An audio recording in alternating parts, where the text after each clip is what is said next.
POTUS Joe Biden has little in common with his political nemesis and rival Donald Trump.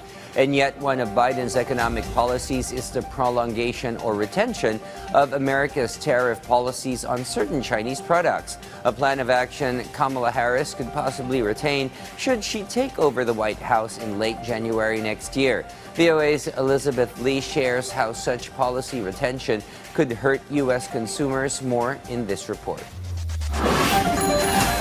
This $6 made-in-China bike bell could cost $9.60 if additional tariffs proposed by Republican presidential candidate Donald Trump becomes reality. We're doing tariffs on other countries. Other countries are going to finally, after 75 years, pay us back for all that we've done for the world. And the tariff will be substantial in some cases. Meaning Chinese-made products will be hit with as much as a 60% tariff under Trump's plan. He also says he will implement blanket tariffs of up to 20% on all other countries.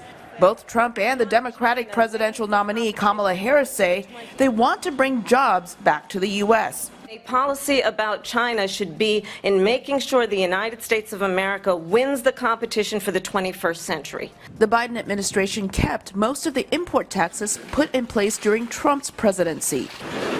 In May, Biden announced further tariff increases on $18 billion worth of Chinese imports, including a 100% import tax on Chinese electric vehicles.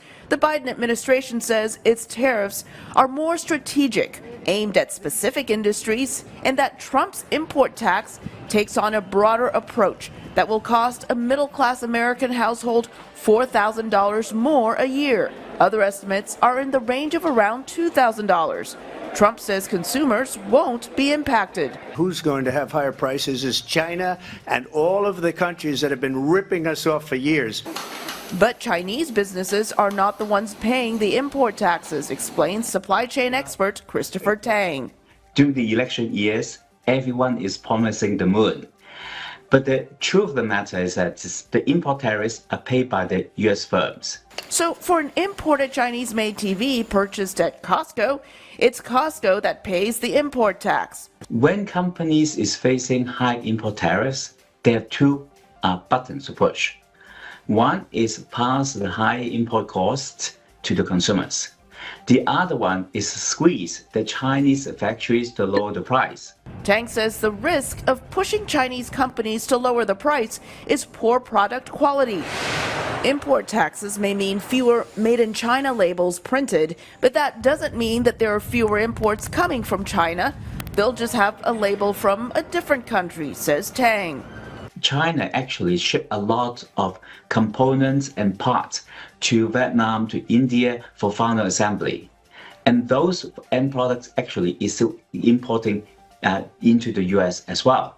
So therefore, the total effect on China, they still actually export more, but they're not exporting to US directly. The World Trade Organization finds tariffs disproportionately affect low-income households, which means a $9.60 bike bell may be out of reach for some consumers if a 60% import tax is slapped on to Chinese-made products.